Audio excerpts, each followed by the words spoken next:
let's move on to the introduction of inspiring book that can be a life changer. And this is definitely a book which is something which you should have read or should read. It's a Young Enough to Change the World by Michael Connolly and Brie Goolbis. This is an inspiring collection of stories showcasing the really remarkable achievements of young worldwide. Each narrative highlights how passion, determination, and empathy can drive young individuals to initiate meaningful challenging the notion that age is a barrier to making a difference. The authors present diverse accounts from building educational facilities to establishing charitable foundations, illustrating that impactful actions often stem from simple ideas and a desire to help others. This book serves as a testament to the potential of young minds and encourages readers of all ages to recognize and support the contributions of youth in creating a better world. So, to give you a bit background about the authors, Michael Connolly has an extensive background on education, having served as a principal across various educational levels in the United States before extending his expertise internationally in countries such as Thailand, Costa Rica, Netherlands, and Vietnam. His commitment to fostering positive learning environments is evident in his previous works. Commitment to fostering positive, what they never told me in principal school, and teaching kids to love learning, not just endure it, both focusing on enhancing educational practices. Brie Goolbis brings a wealth of experience from her roles as a school counselor, college counselor, admissions director, and director of marketing in prestigious international schools across multiple continents. Her dedication to supporting youth is further demonstrated through her volunteer work with the American Cancer Society and her efforts in administering GED tests to high school dropouts in New Hampshire. Both authors share a profound commitment to empowering youth and recognizing their potential to effect positive change. Young Enough to Change the World was conceived to challenge the social notion that significant contributions are reserved for adults. The authors aim to showcase real-life examples of young individuals who, driven by empathy and determination, initiated projects that brought about substantial positive changes in their communities and beyond. By compiling the stories, Connolly and Goolbis sought to inspire other young readers to recognize their potential and to motivate educators, parents, and society at large to support and nurture the aspirations of youth. The book emphasized that age should not be a limiting factor in making meaningful contributions, and that with passion and support, young people can lead initiatives that address rise social challenges. Young individuals driven by passion and empathy have the power to initiate significant positive changes in the world, proving that age is no barrier to making a difference. My 7 tips from the book I would like to share with you is recognize that every small action can lead to significant impact. Collaborate with others to amplify your efforts and reach. Stay persistent and resilient in the face of challenges. Leverage available resources and networks to support your initiatives. Maintain a clear vision and purpose to guide your actions. Embrace creativity and innovation in problem solving. Inspire and empower others to join your cause for greater impact. So I would like to end with a few quotes before I start reading. No matter what it is, even if it's just a little thing, you can help. Every little bit that every person does can have a giant impact. The key to their success has been their heartfelt passion and deep determination. These young heroes are not content to battle single-handedly the misfortune and sorrow they see around them. They want many others, the young as well as the old, to work with them to make the effort required to bring about healthier, more peaceful, and more equitable world for all of us. Are you ready to join them? So I would like to end with a reading from the book, and it's hard to figure out where you should stop because it's all so interesting and heartwarming, and as I would like to share everything with you. I start a little bit with a preface. Many young people today long to make a positive difference in the world, not just when they have grown up, but even when they're still young. Presented with an opportunity and support, they have the ability to do that. Alexander the Great, Joan of Arc, Mary Shelley, Louis Braille all made a major contribution to society before they were out of their teens. So, what is keeping young people from realizing their dreams of making a difference, of leaving their mark on our world? John Gardner's book Self Renewal is about the need for societies to periodically renew themselves. It offers an explanation that all of us would do well to reflect upon. He wrote, "We have designed our society in such a way that most of the possibilities open to the young today are either bookish or frivolous. Instead of complaining about young people and how they are so absorbed in themselves and their technological toys, or how they are not performing well in school, perhaps it's time we invited them to participate in what Gardner calls the great task of our times and see how they respond." And as we have not so much time, I would like to go first into PTS Pantry, a story of a young woman, of a girl, to be honest. When a poor person dies of hunger, it has not happened because God did not take care of him or her. It happened because neither you nor I wanted to give that person what he or she needed. Mother Teresa.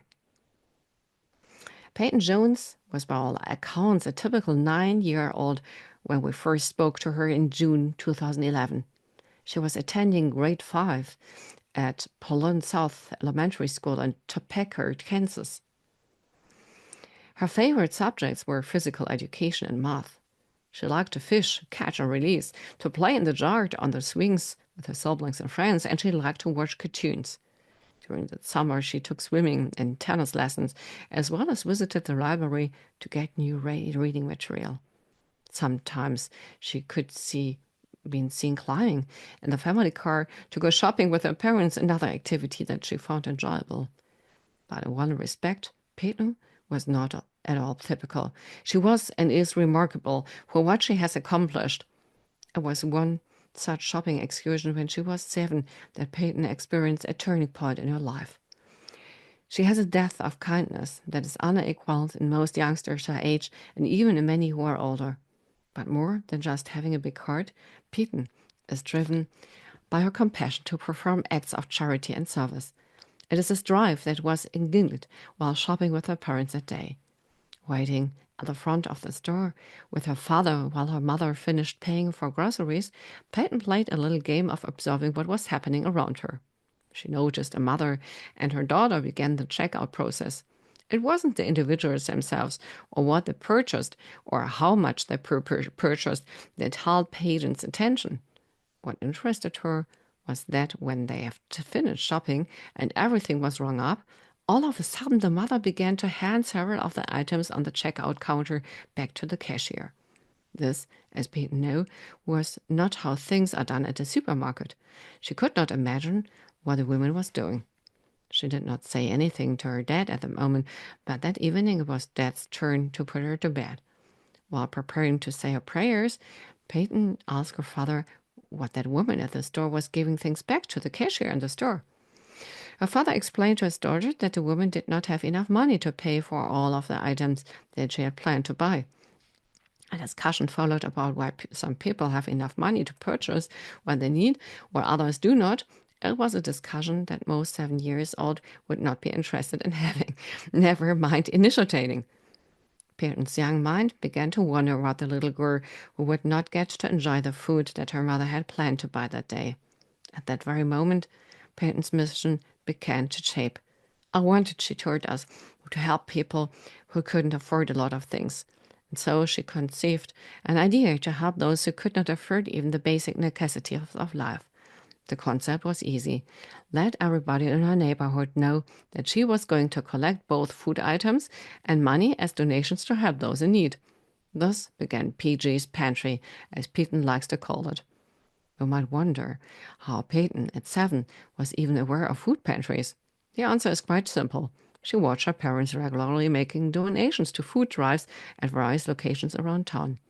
The concept of giving to those less fortunate was often discussed within the family as they made those charitable donations. In October 2009, to stock her pantry for the first time, Peyton sent out over 300 copies of an appeal letter she had written. The letter began, "My name is Peyton, and I'm in the second grade.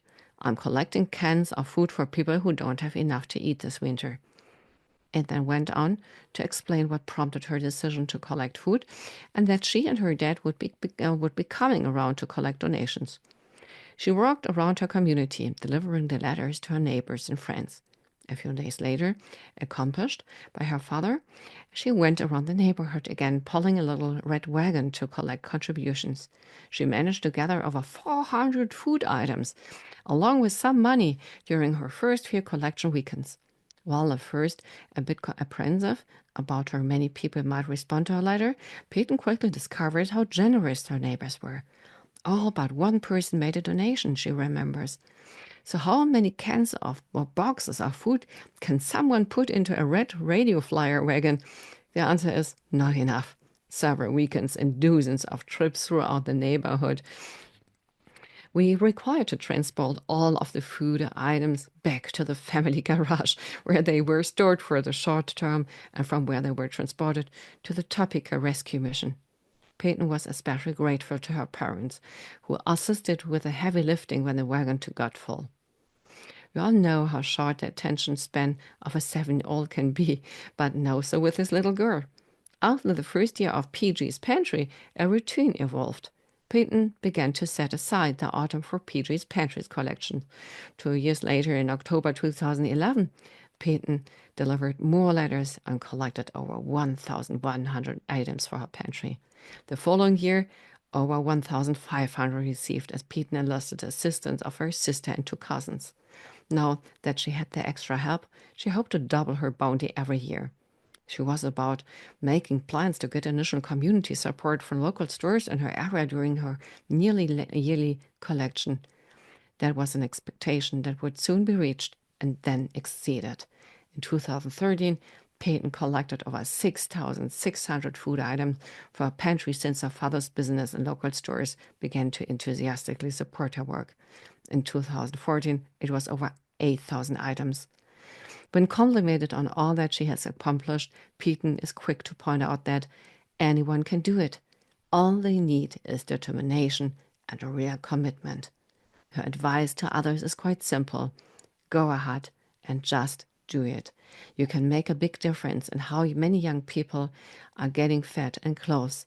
It might just take a bit of help in getting started.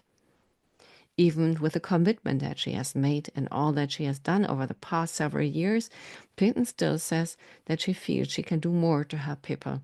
She said that it saddens her when she sees how little certain people have, and that it has taught her not to take for granted the things she has. She is determined to do more to help families who don't have enough money to live on. It's truly extraordinary to see someone so young recognize a problem and then follow through with an action plan to solve that problem. As the great Dr. Seuss once explained in the lyrics, unless someone like you carries a whole awful lot, nothing is going to get better. It's not. I wonder if Peyton ever read that book. If you see a little girl with a blonde ponytail hanging down her back walking by your house, pulling a red radio flyer wagon, please go immediately to your cupboard to find a few food items to donate. Peyton will be immensely grateful, as will all those who go to the local food pantries in Topeka, Kansas, to enjoy the bounty she has collected. Peyton Jones has made a special effort on behalf of those less fortunate, and she has made a huge impact on making her town a place where all can find a hot meal when they need it. By being willing to donate her time, by mastering her energy and compassion, she has learned that the determination of one small girl can make a big difference in the lives of many. Speaking of big, as Peyton's food collection totals continue to grow, don't be surprised if, in the future, you see a large truck following that little blonde girl and her working around your neighborhood. So there are more stories than that. And it was hard to figure out the right one here to share with you. So if you want to read more of this, it is Young Enough to Change a Word. And it's a book which gives a lot of hope because it's including generations and it's saying how much young people can deliver to the world if we let them and if we help them using their potential and supporting them in the way they think about the world, because we as adults can learn a lot from them. And we as adults, we often see the world with our limited views, are limited by work, by 8 hours from 9 to 5, by the things we have to do by buying and using and cooking. But it's important often to step into the shoes of young people and see the world with their eyes. And this could give us a bit more understanding what purpose means for us and what it means to listen to other people and to listen to others' needs. So that wraps our episode of We Empower, the weekly radio show dedicated to celebrating the strengths, resilience, and limitless potential of women and men around the world. One day before the world's Women's Day, it is great to have this show with you. Join us again next week as we continue on this important journey with you, sharing real stories of triumph, upliftment, and empowerment. Your presence and engagement mean the world to us. So we appreciate you to taking the time to tune in. And remember, this time is a gift for you. Thank you for being part of our community. Thank you for being part of this journey. Until next time, keep shining and empowering others. Together, we rise.